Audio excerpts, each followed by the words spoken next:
Alright, we're back with another series from my childhood, this time with the Kiesha'ra series. I think I'm saying that right, I'm not completely sure.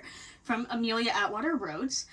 I read Hawksong and Sneak Charm a few times in middle school, around the same time that I did Crown Duel and Court Duel the first time, when I was, a preteen. And this was pretty much my introduction into shifter romance at the time.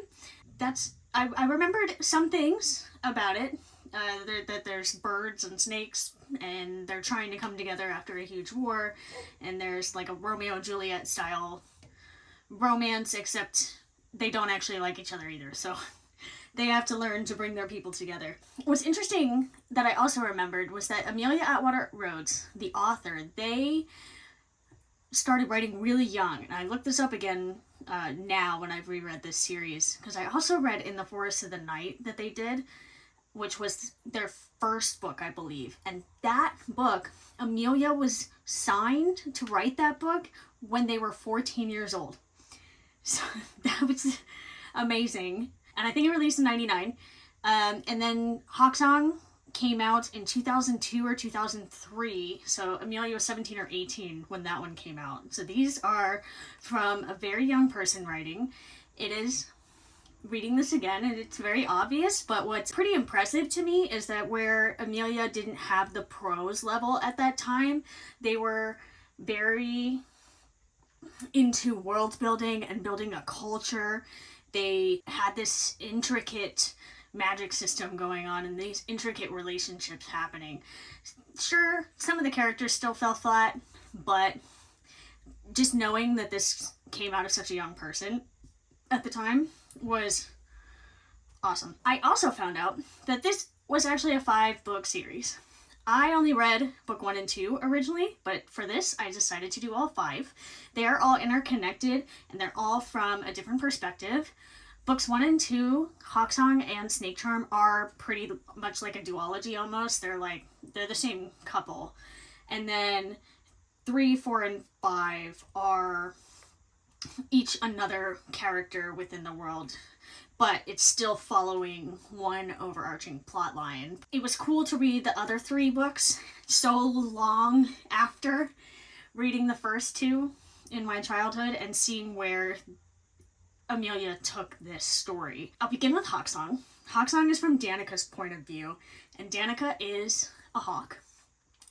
She lives in Hawkskeep, and we're immediately thrust into the world with her walking on a battlefield. There's snake people dying, serpiente, she calls them. There's the hawks of her own world dying, and she goes around and she sings to soldiers who are in the midst of dying. Danica comes across a very young serpiente soldier, and she realizes that he's a cobra, which makes him the crown prince of the serpiente, and she puts aside her prejudices and sings to him as he lays dying, maybe 15 feet from her dead brother who's already passed, and she's pretty sure he killed him. So she sings him off into the next life, I guess, and that's how this story starts. It's like a kick in the teeth to begin that way, and really puts you right into the middle of the turmoil that's going on between these people.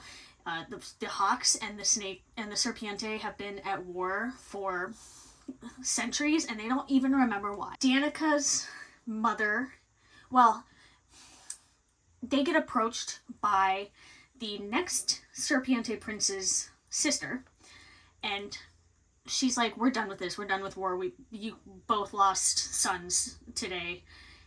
Zane, our now crown prince, our Naga, or our Nog is Diente.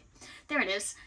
Our Diente he doesn't want to do this anymore. He doesn't want to lose anybody else. He's lost siblings, he's lost his father.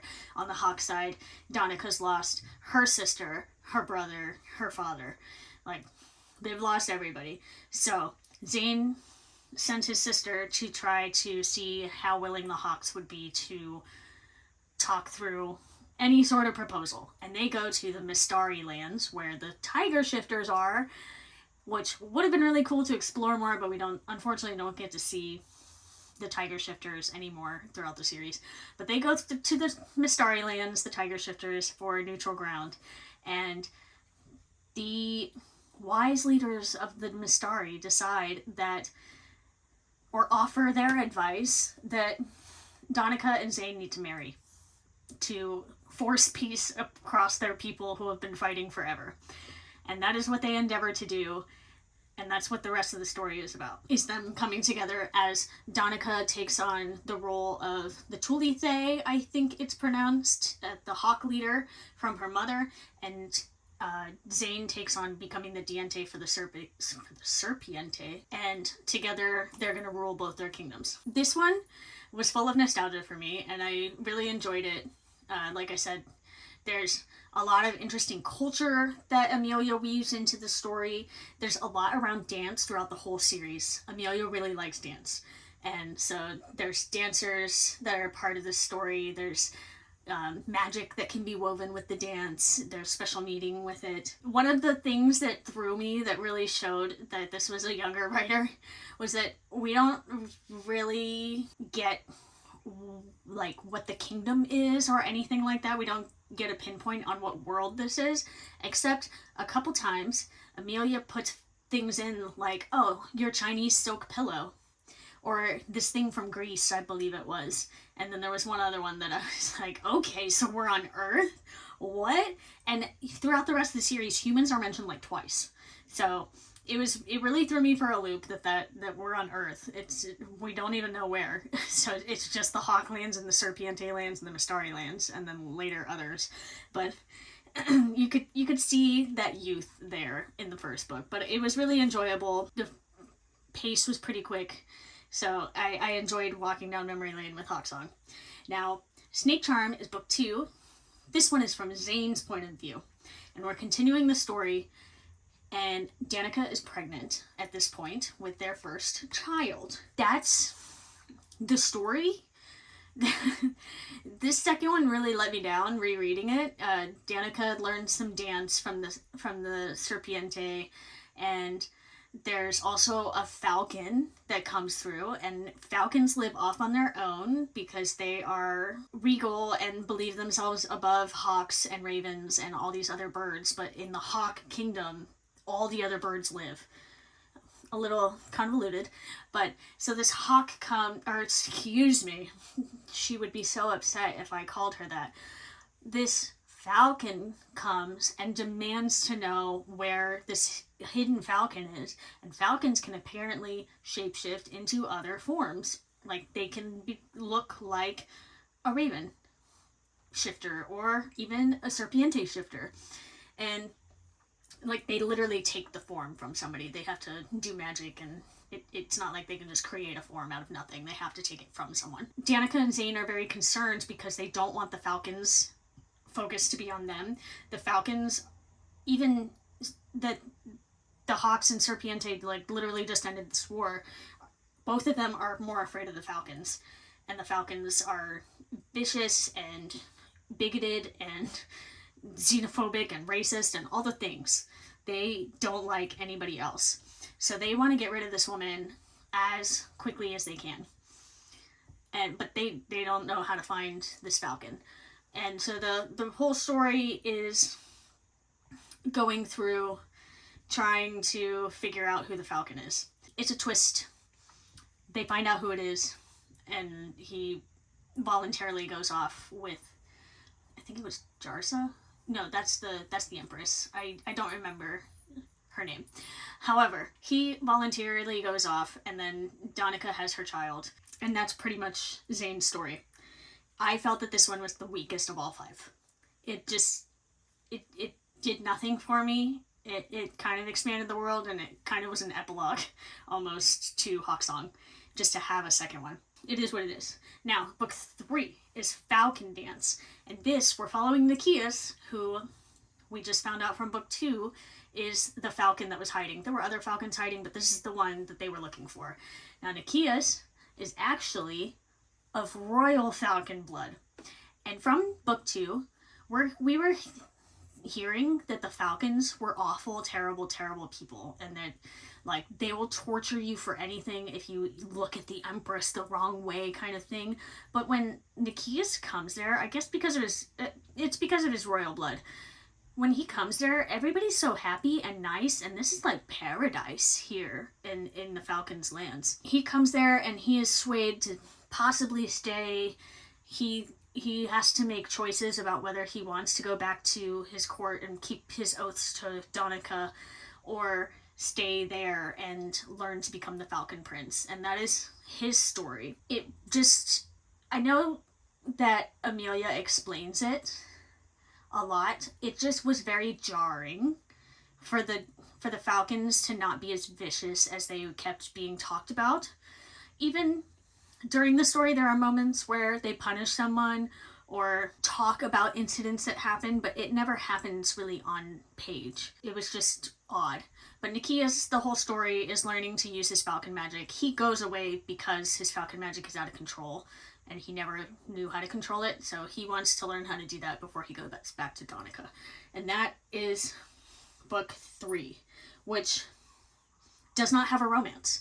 And I mean, there's a little bit of, I guess, action for Nikias, but it's not really built up as a romance. It's not a relationship that lasts longer than a few chapters. That's Falcon Dance. Book 4 is called Wolf Cry, and this is Eliza with an O. Eliza is Dane and Zonica's child. Dane and Zonica. Wow. Zane and Donica's child is named Eliza, and Dane and Zonica have created a new court separate from the Hawk and Serpiente courts called the Wyvern Court. And Eliza is literally, her shift form is a snake with wings. And they don't really mention how large Eliza is. I mean, at the end of book 2, when they start to set up this court, Donica mentions the great, serpent dragons of history, but they don't really mention how large Eliza is, so the whole time I'm just, imagining a snake flying through the air, which is terrifying to me, because I'm terrified of snakes, and I have had a dream once that I still remember, 10 years ago. I had a dream of flying snakes, and I woke up screaming, and with my husband holding me from jumping off the side of the bed. So, reading Flying Snake was not on my to-do list, but it happened. So that's all I imagine every time Eliza's mentioned in her shift form, and it was amusing. Anyway, Eliza is the heir to the Wyvern Court, and she has been pretty instrumental in helping her parents have the Hawks and the Serpiente live together. There's still problems though. The Hawks live on one side of town, the Serpiente live on the other side of town, and they rarely mesh, and there's still just issues. Eliza is taken at one point by lion shifters now. She's drugged, her wings are clipped so she can't fly back, and she's taken off into wolf territory, weeks away from home. So this book is about Eliza coming back home and trying to make it back to her court and hope it doesn't fall apart because she's been taken, and she knows that there's already tensions in the court and she doesn't want it to fall apart even more because the heir is missing. The whole way back, she's also accompanied by a wolf named Betia, B-E-T-I-A. Betia is a feral wolf. Eliza's told by Betia's brother that she's a feral wolf and she will probably never shift back to being a human.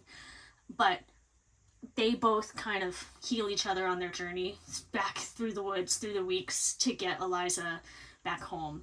And at some point, Betia does shift, and it's their love story throughout. Now the end, and I've been trying not to say too many things about each one to not spoil it, but the end of this one is important because when Nikias came back in Falcon Dance, he also brought back another mixed blood falcon Serpiente, and she, Hai, H-A-I, she was the illegitimate daughter of the snake prince that died on the battlefield in Hawksong.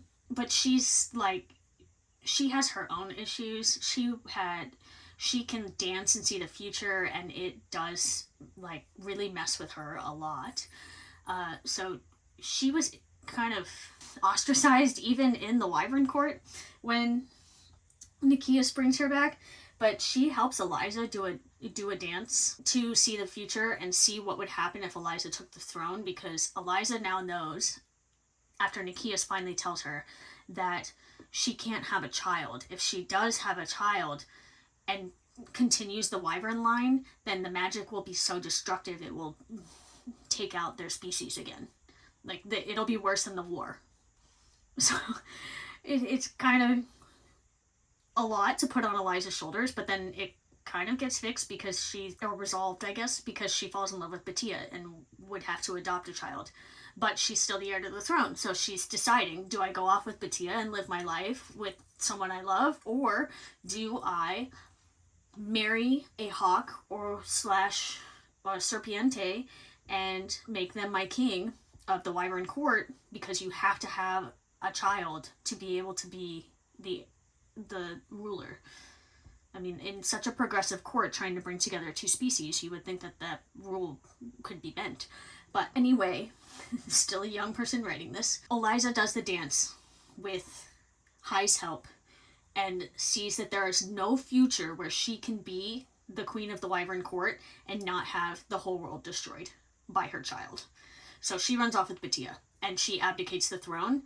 She doesn't abdicate to a specific person. Like, she doesn't abdicate the Wyvern throne to a specific person. She abdicates it, but then she says her cousin Salem will be the Diente of the Serpiente, and her aunt, who's younger than her, I can't remember her name, will be the Tulithe of the Hawks. So, but they'll still lead in peace together. So she leaves them to the respective heirs of each court, and then just runs off.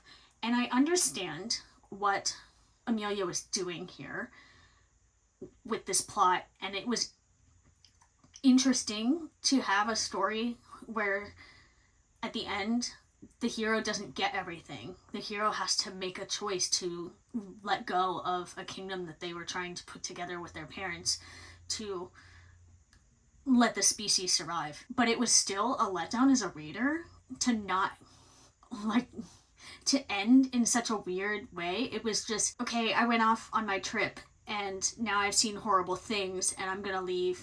Okay, bye. It was hard. It was hard to reconcile that as a reader. But I understand what Amelia was trying to do with the story. Now, book 5 is called Wyvern Hail. This one is from High's perspective. And like I said, High was what they called a mongrel in the Falcon Court because of her parentage from the Serpiente Prince. She now lives in the Wyvern Court, but everybody's afraid of her because they're afraid of falcons. And she's weird because she was trapped in like a psychological realm for a long time because of her visions and things. A lot happens to High throughout a few of the books. This is her point of view, and her story now is trying to control the future. And she had helped Eliza abdicate the throne by seeing that future, but now she's still seeing that the Wyvern Court is going to fall, and she is doing her damnedest to not let that happen. And every choice she makes, she still sees the end for the Wyvern Court, and it drives her mad. It was an intense one, I thought. It was pretty well done, but she even tries to go back to the Falcons to figure out what to do. She's, at this point, even though the Wyvern Court doesn't accept her, she still feels like she is sworn to protect the Wyvern Court. Now, what's also happening in the background is that because Eliza abdicated, Salem and, still can't remember, her aunt are, it's Sive or Sive? S-I-V-E, I now remember. Her aunt are trying, she's like 19 years old, are trying to keep the court together, but Salem ends up being stabbed by Siv's Alistair, her betrothed, because of rumors that were going around, because somebody started the rumors and started the propaganda to try to get High on the throne. They're behind having High take over for the Serpiente. So there was just all of this backstabbing and secrets happening within the court, and High is trying to control the future, but also doesn't want this crown herself. She doesn't want that. She wants Salem to live, kinds of things. But that's her journey through this. I guess it's a harder one to read. I wouldn't say harder, actually. It's a different one to read from the other ones because it's not always in the present. High also walks in the past with her visions, so you get a lot of flashes in the past, you get a lot of flashes in the future, and you get the current. At the same time, there's also this really forced romance with Nikias, because Nikias saved High from that, like, psychological realm. So it just, there was a lot going on.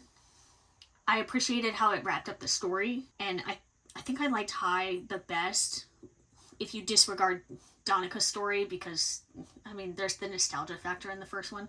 For me, that was a really interesting one to read, and it delves further into the lore, the world lore of how the Falcons created the Serpiente and the Hawks. There's a lot in that one. But anyway, so that's all 5 of them. This is how I would rank them. I would first have Hawksong, mostly because of nostalgia, and it's the simplest one as far as all of the world that you learn about and the culture, and I liked the romance part of that one the best.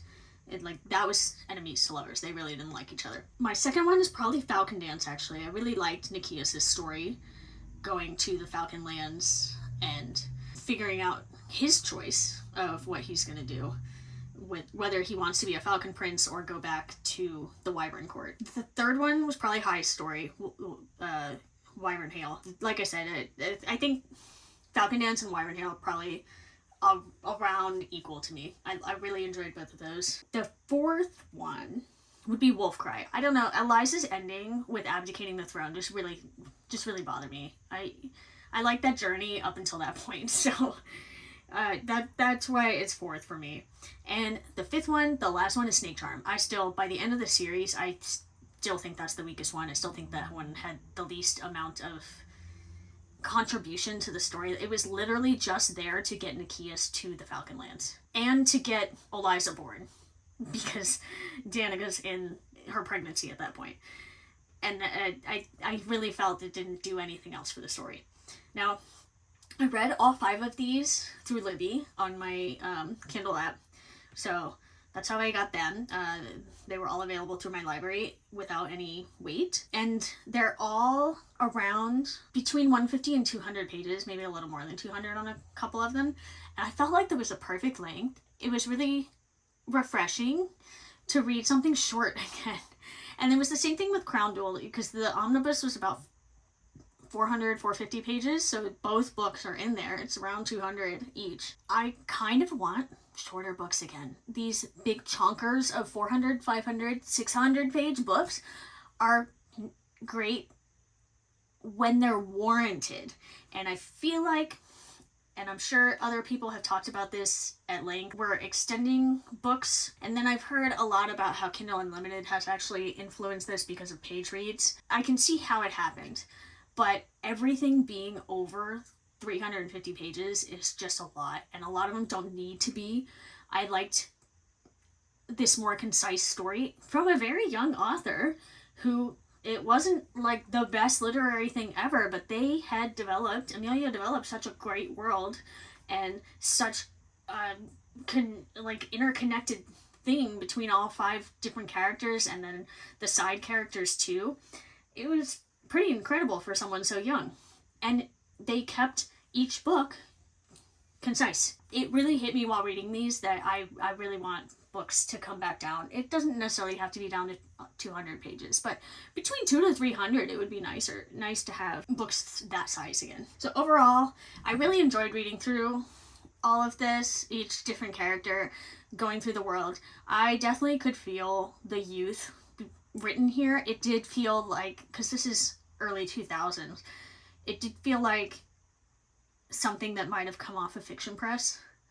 at the time. Something really good off of Fiction Press. Like, it was still better than what most people would write, but it still had the youth and inexperience. As developed as the culture was, it was weird to me that we were on Earth when I realized it, and that there's random things thrown in like Chinese silk, and then a toss away about a human here and there.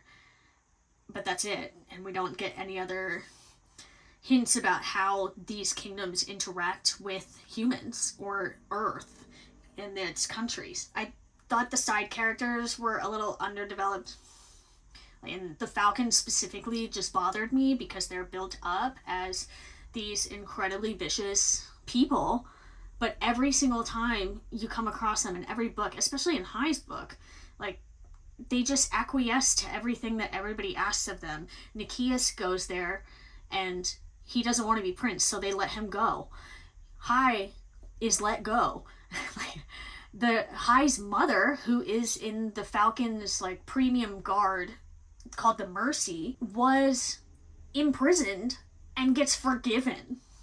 And it's just not, it's a contradiction to what everything that you're told happens otherwise with the Falcons. Actually, I felt like when I first heard about the Falcons, I felt like they were the Skywrath people from Dota. If you know that lore of Vengeful Spirit and Skywrath Mage, where Shendalzar's sister, Shendalzar's Vengeful Spirit, Shendalzar's sister, they are bird people, Imperia, she has a plot to take over the throne, and she gets Shendalzar pretty much killed, and Shendalzar has to go to their goddess and become a spirit, a vengeful spirit, to come back. And then Skywrath Mage was in love with Vengeful Spirit. I have like displays downstairs of Skywrath and Venge. Like, that's my favorite story in Dota. So that's what the Falcons reminded me of, and then they were not that vicious. So that was my return to the Kiesha'ra series. As I mentioned before too, Amelia has another series, In the Forest of the Night, which I don't remember what it was about at all, but I know I read it.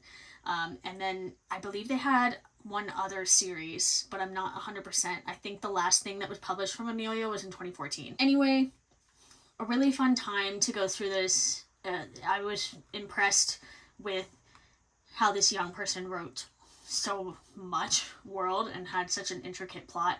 It was just noticeably a lack of experience of a writer. If you've read this, let me know down below. If you go to read it, because you hear about it now, also let me know. It was kind of a staple of my early 2000s YA romance times with Crown Duel and Court Duel and this series. Well, the first two books that I had read. I will be back next time with another book, and hope to see you then. Bye.